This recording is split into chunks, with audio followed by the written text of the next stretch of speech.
할렐루야. 오늘 새벽에도 오늘 하루도 여러분들에게 하나님의 은혜와 평강의 복이 가득 임하시기를 축원드립니다. 성경은 어떤 관점으로 봐야 될까요? 성경은 하나님 나라와 주 예수 그리스도, 바로 이 관점으로 보아야 할 줄 믿습니다. 하나님 나라, 예수님께서는요 이 땅에 오셔서 이제 공생애를 시작하시면서 많은 설교들을 하셨죠. 또 많은 가르치심과 많은 전도와 또 많은 귀신 축출, 축사와 여러 가지 사역들을 하셨는데, 예수님의 가르치심, 그 설교의 대부분이요 하나님 나라에 대한 가르침입니다. 예수님께서 사역하기 전에도 세례 요한이라는 인물이 이제 예수님의 오실 길을 예비하면서 그렇게 복음을 외치죠. 회개하라. 하나님 나라가 가까이 왔느니라.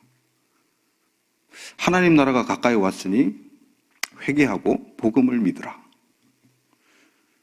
그 외침이 이 예수님도 동일했단 말이죠. 그래서 예수님은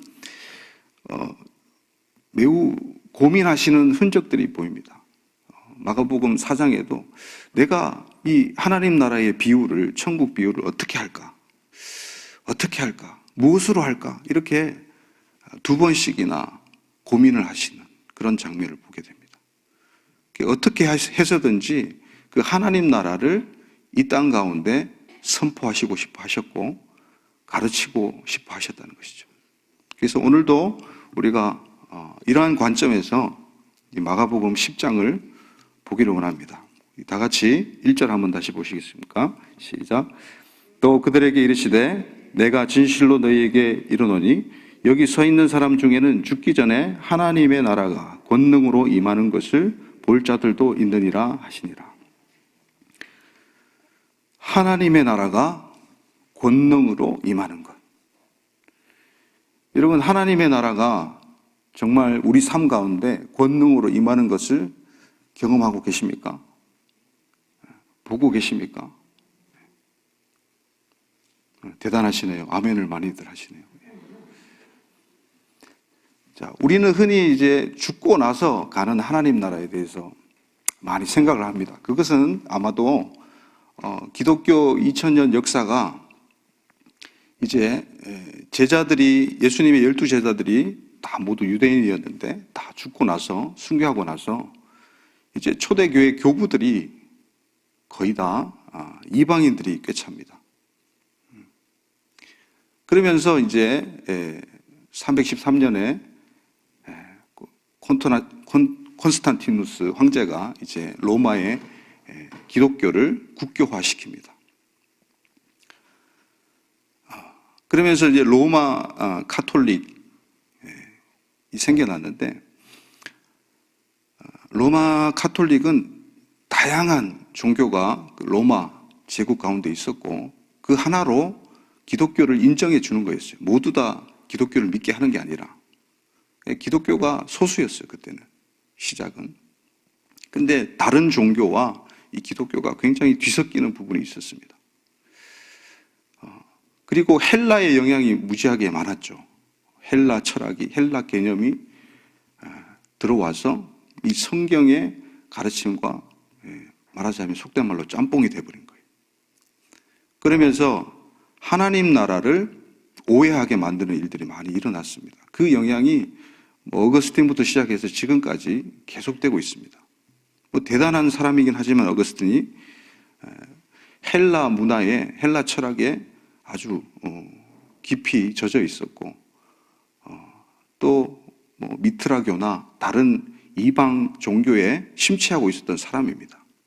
그 사람이 회심을 했겠지만은 그런 잔재들이 남아 있었던 것이죠. 그래서 그의 신학과 그의 철학에, 그의 개념과 사상에 그런 헬라적인 요소가 많이 깃들어 있었다는 것이죠. 그래서 하나님 나라를 우리가 죽고 나서 가는 나라, 이 헬라 철학하면 이제 플라톤 아닙니까? 플라톤이 이데아론을 이야기하죠. 그러니까 완전한 이상적인 세상은 지금 이 땅에 없다. 그리고 그 세계는 하늘에 있다. 그리고 이 땅은 뭔가 부족함에 허덕이고 있고 결핍이 있고 이 땅은 불완전한 존재고 우리는 이데아 세계를 갈망해야 되고 이데아로 갈아야 된다.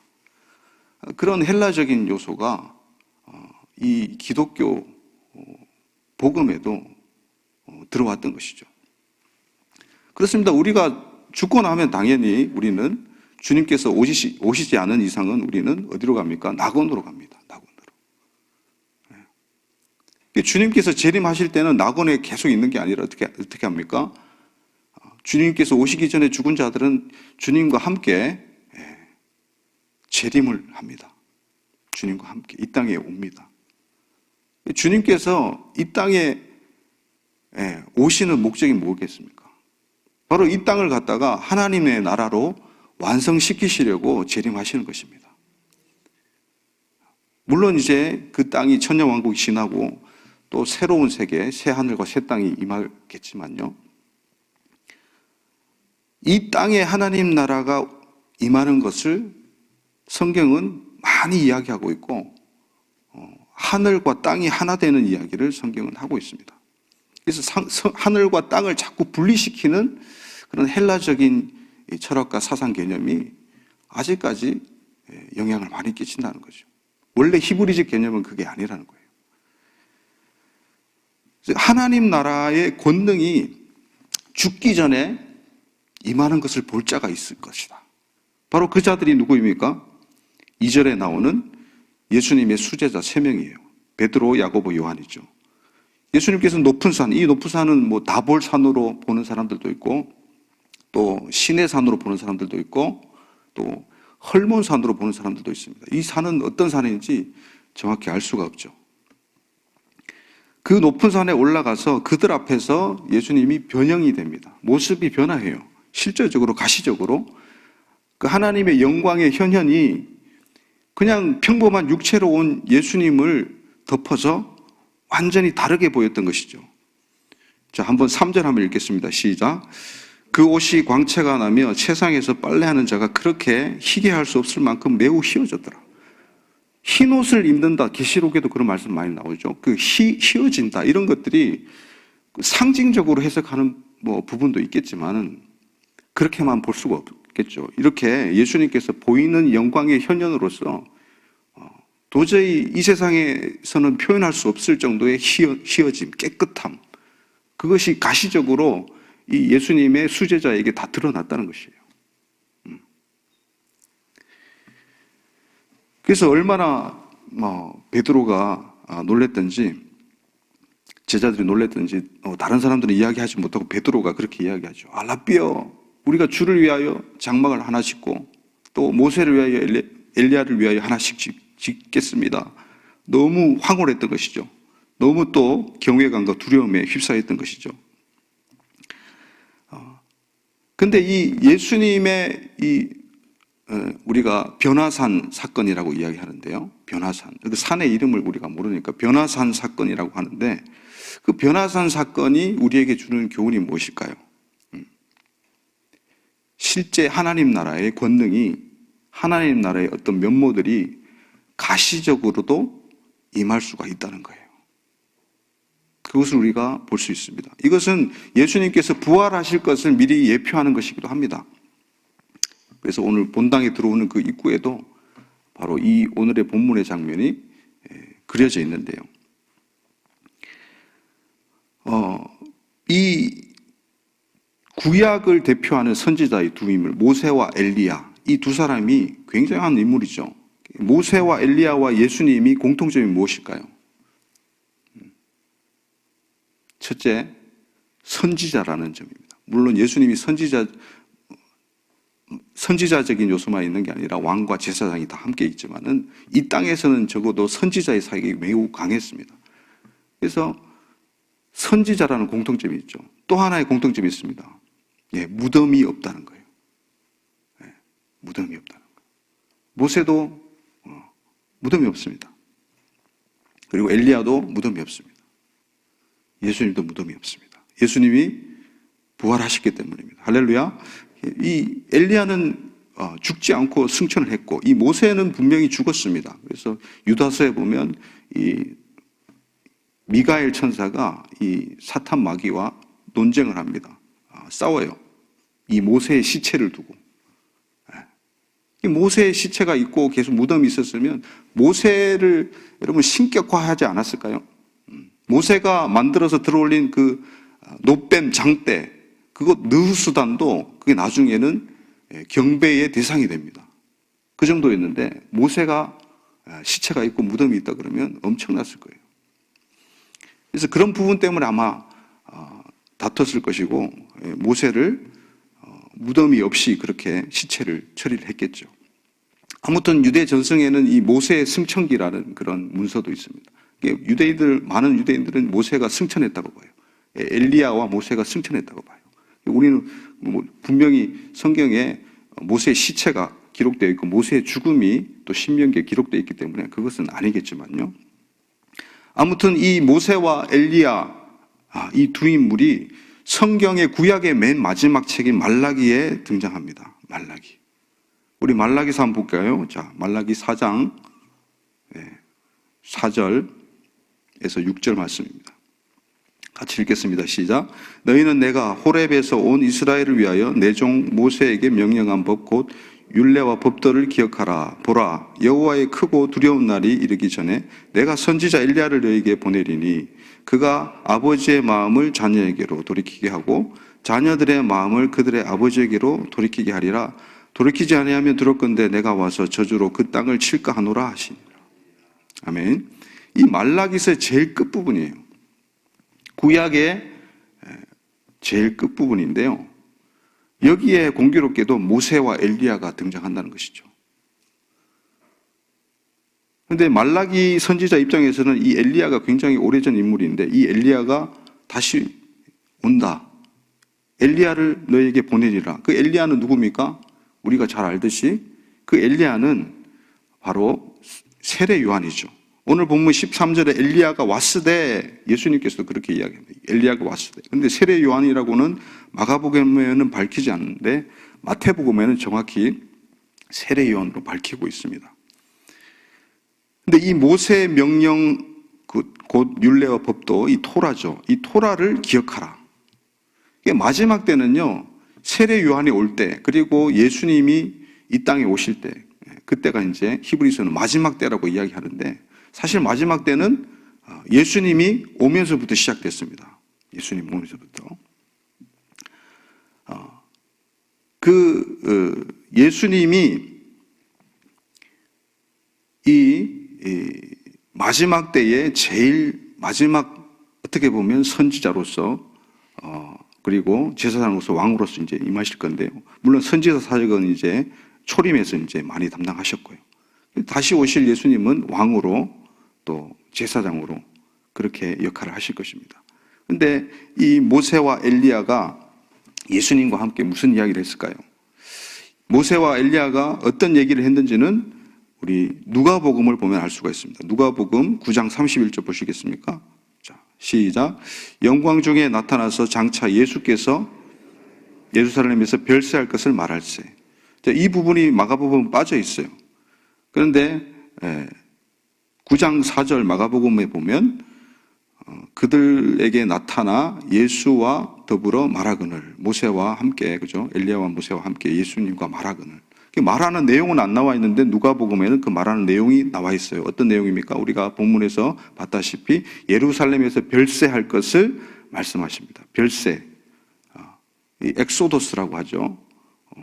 이 에크와 호도스, 길 바깥이라는 의미입니다. 길에서부터. 그러니까 자아의 길, 죄와 사망의 길에서부터 벗어나는 것을 이야기해요. 예수님께서는 이제 예루살렘에서 십자가에서 돌아가실 것을 이제 말씀하시고 있죠. 근데 그 예루살렘에서 돌아가실 때에 단순한 한 남자의 죽음이 아니라 이것은 마치 출애굽과 같은 우리 자아에서 벗어나는 길이고 그 십자가가 바로 죄와 사망에서 벗어나는 그 영적인 비밀이라는 것을 선포하고 있는 것이죠. 그래서 하나님 나라의 권능은요, 바로 이 엑소도스에서 일어납니다. 이 엑소도스가 어떠한 것으로 가능하지 않고 하나님 나라의 권능으로만 가능하다는 것이에요. 하나님께서 예수님을 보내셔서 십자가에 매다시는 이 일이 얼마나 큰 권능이고 큰 일인지, 그 예수님의 십자가 희생으로 말미암아 온 세계가 뒤바뀌는 역사가 있었죠. 오늘 우리 개개인의 삶도 완전히 전복되고 뒤바뀌는 그런 역사가 일어납니다. 여전히 믿지 않는 자들도 여전히 앞으로 미래의 어느 시점에 주님께서 만나주시면 그런 일들이 일어날 줄 믿습니다. 그게 하나님 나라의 놀라운 권능이죠. 보이는 것 같지 않지만 모든 것을 바꿔놓는, 전복시키는 놀라운 하나님의 능력이죠.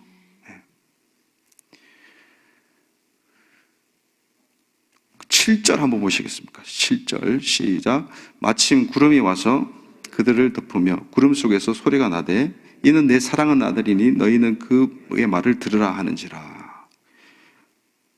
자, 예수님께서 이 땅에 오셔서 아버지 하나님이 이제 예수님과 관련된 그 놀라운 일들 중에서 특별히 개입하시고 말씀하시는 장면이 바로 오늘 말씀이고, 또 세례 장면이에요. 예수님의 그 요단강 세례 장면에서 하늘이 열리고 비둘기 같은 그 성령이 예수님의 머리 위에 임하고, 또 하늘에서는 구름 속에서 아버지 하나님의 음성이 들리죠. 이는 내 사랑하는 자다, 그렇게 말씀하시죠. 오늘도 동일하게 구름이 와서 덮고 이는 내 사랑하는 아들이다, 그렇게 선포하십니다. 그리고 그의 말을 들으라.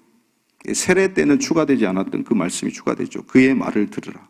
그렇습니다. 이 들으라, 쉐마, 주의 말씀을 듣고 순종하는 것이 바로 하나님 나라의 권능의 시작인 줄 믿습니다.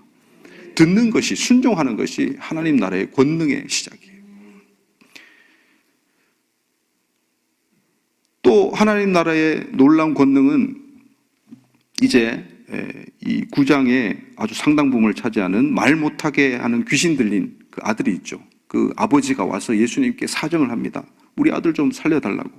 그때 이제 예수님께서 그에게 이제 명령하시죠. 귀신에게 명령하죠. 그죠? 그러니까 귀신이 소리를 지르면서 아이가 심한 격려를 일으키면서 꼬꾸라지고 마치 죽은 것 같이 돼요. 그래서 사람들은 저 애가 죽었다. 드디어 귀신 때문에 죽었다. 그렇게 했는데 예수님은 그게 아니라 27절 한번 보시겠습니까? 27절입니다. 시작. 예수께서 그 손을 잡아 일으키시니 이에 일어서니라. 할렐루야. 예수님께서는 죽은 것 같은 그 귀신 들린 아이도 손을 잡아서 일으키시니까 아이가 일어나 버리는 거예요. 여기서 일으키시다, 일어서다, 일으킴을 받다는 거예요. 수동태죠. 그렇습니다. 예수님도 골로새서 2장 12절에 예수님이 능동적으로 스스로 일어나신 게 아니에요. 그렇게 하실 능력이 있지만 성령님의 사역으로 남겨두셨어요. 성삼위일체 하나님께서 연합하여서 사역하시려고 보류해 두신 거죠. 우리가 골로새서 2장 12절 한번 보시겠습니까? 골로새서 2장 12절 말씀입니다. 시작.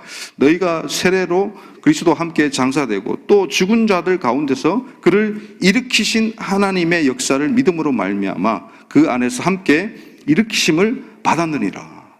아멘. 예수님도 일으키심을 받았어요. 잠자는 자들의 첫 열매로 일으키심을 받았어요. 누구에게서요? 아버지 하나님의 능력, 그 성령의 능력으로, 생명의 영으로 예수님께서도 죽음에서 일어나셨어요. 그래서 부활이라는 용어는요, 사실 이 신약적인 아나스타시스 이런 말들보다 구약의 용어가 더 하나님의 뜻에 가깝습니다. 그래서 쿰이라는 단어를 써요. 일어서다는 단어를 써요. 부활이라는 단어가 따로 없어요. 왜? 생명 자체가, 하나님께서 만드신 우리 생명 자체가 죄로 인해서 죽어도 영원한 생명임을 하나님께서는 이미 세팅을 하셨기 때문에 죽어도 죽는 게 아니에요. 예수를 믿지 않는 사람들도 부활하지 않습니까? 예수님께서 요한복음에서 말씀하십니다. 생명의 부활과 심판의 부활로 나오리라. 믿지 않는 자들은 심판의 부활로 나와요. 믿는 자들은 생명의 부활로 나와요.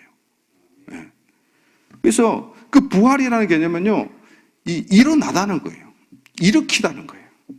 그래서 쿰이라는 단어를 씁니다.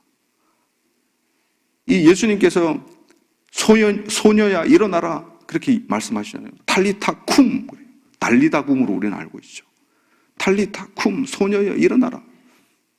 일으킴을 받는 거예요.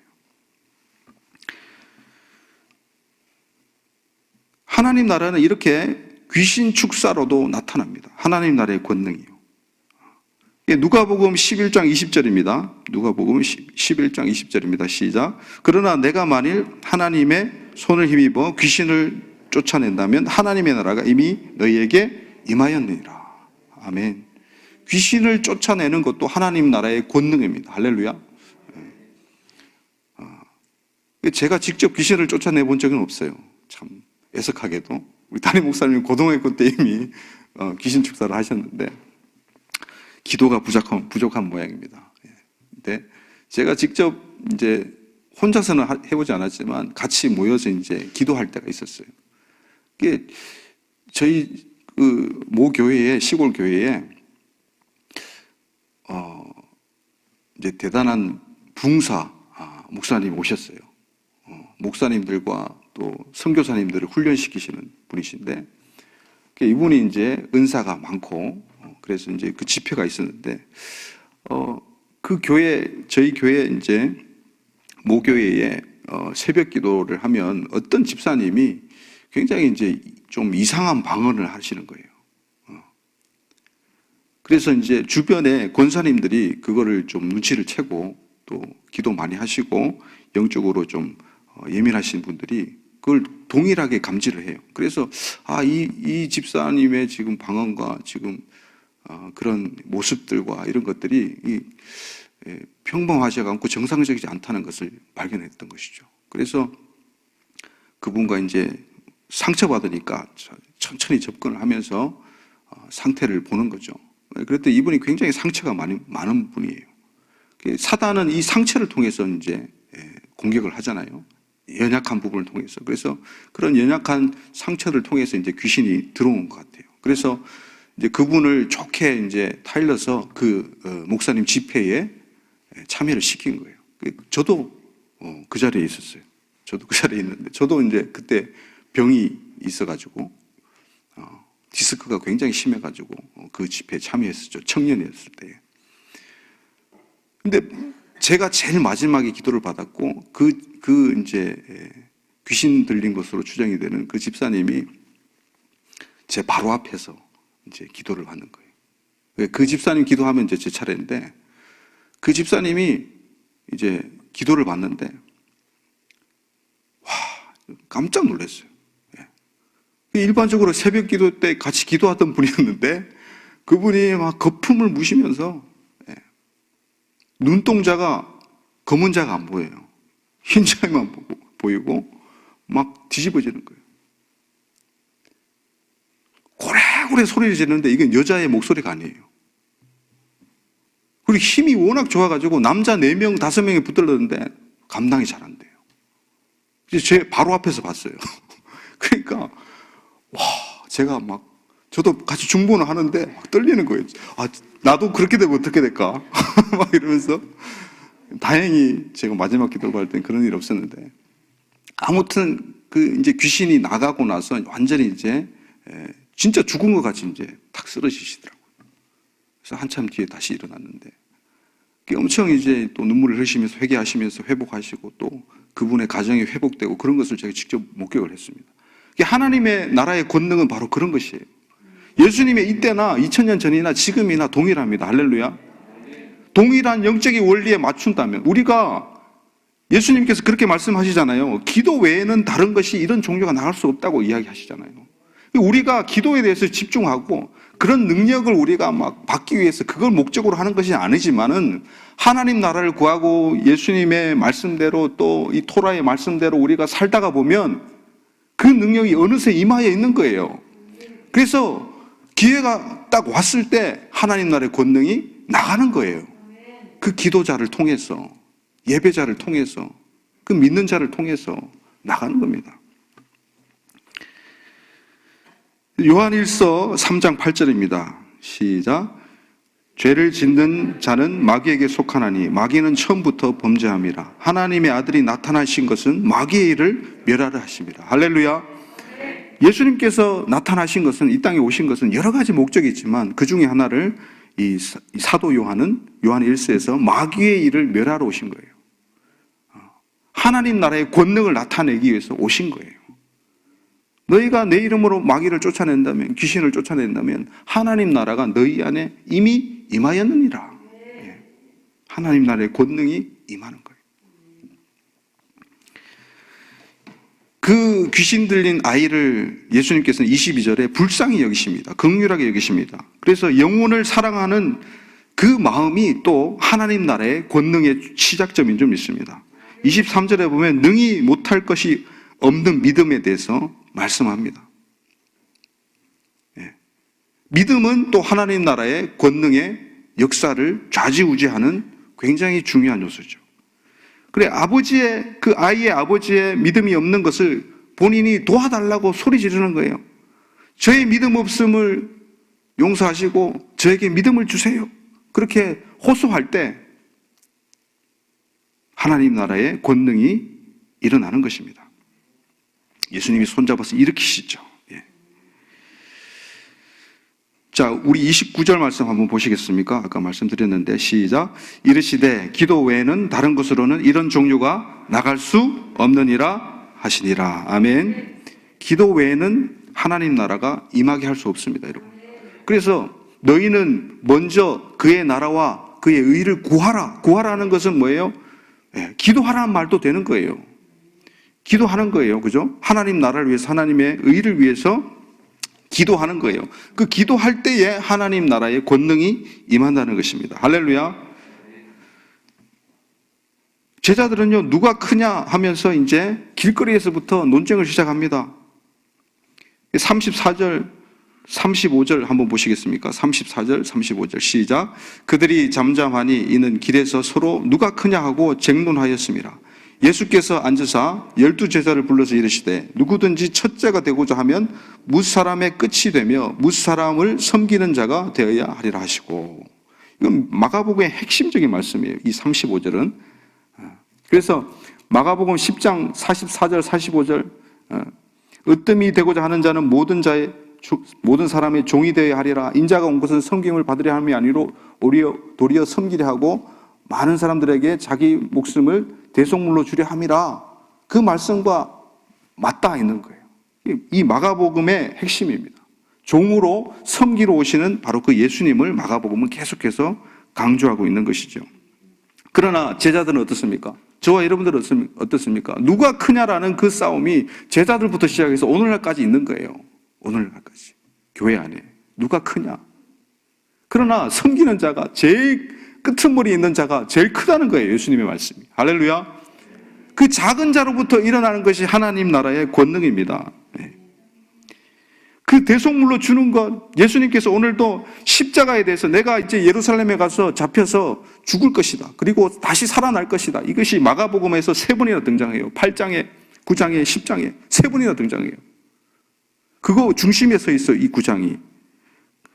여러분, 이 하나님 나라의 권능이 폭발적으로 시작된 것은 언제입니까? 예수님의 십자가 사건이에요. 할렐루야. 예수님께서 죽으시고 부활하신 그 사건이 하나님 나라의 권능을 가장 극명하게 드러내는 놀라운 우주적인 전 역사적인 지구적인 사건이라는 것이죠. 그것이 하나님 나라의 놀라운 권능의 핵심입니다. 그래서 끊임없이 예수님께서는 종이 되라, 끝이 되라, 으뜸이 되려 하지 마라, 섬기라, 그렇게 하시는 것입니다.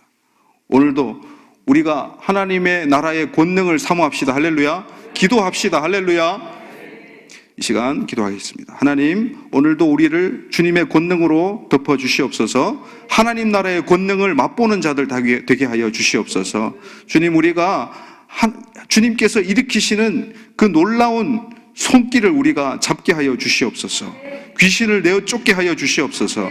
놀라운 역사들이 우리 가운데, 우리 삶 가운데 펼쳐져서 하나님 나라가 여전히 존재함을, 하나님의 권능이 여전히 존재함을 우리가 증명하는 증인들 되게 역사하여 달라고 기도로 나가겠습니다. 하나님 아버지 감사합니다. 오늘도 우리 가운데 하나님 나라의 권능이 임하게 도와주시옵소서. 주님, 하나님 나라의 권능을 사모합니다. 하나님 나라를 사모합니다. 주님, 귀신이 쫓겨나가고 우리의 모든 이기적인 삶이 전복이 되고 왕 되고자 하고는 으뜸되고자 하는 그 헤게모니적인 습성들이 전복되어서 종이 되고 그 놀라운 권능의 역사가 주님 우리에게 임하게 도와주시옵소서. 모든 영혼을 긍휼히 여기는 권능의 역사가 일어나게 도와주시옵소서. 십자가로 나아가는 권능의 시간들이 우리의 삶의 시간들로 채워주시기 원합니다. 주님, 부활의 권능으로 우리의 손을 잡아주시옵소서. 그 귀신 들린 아들의 손을 잡아서 일으키셨던 주님의 권능의 손이 오늘도 우리에게, 우리 자녀들에게 임하여 주님의 나라를 확장시키시고 주님의 영광이 드러나는 우리의 삶되게 역사하여 주시옵소서.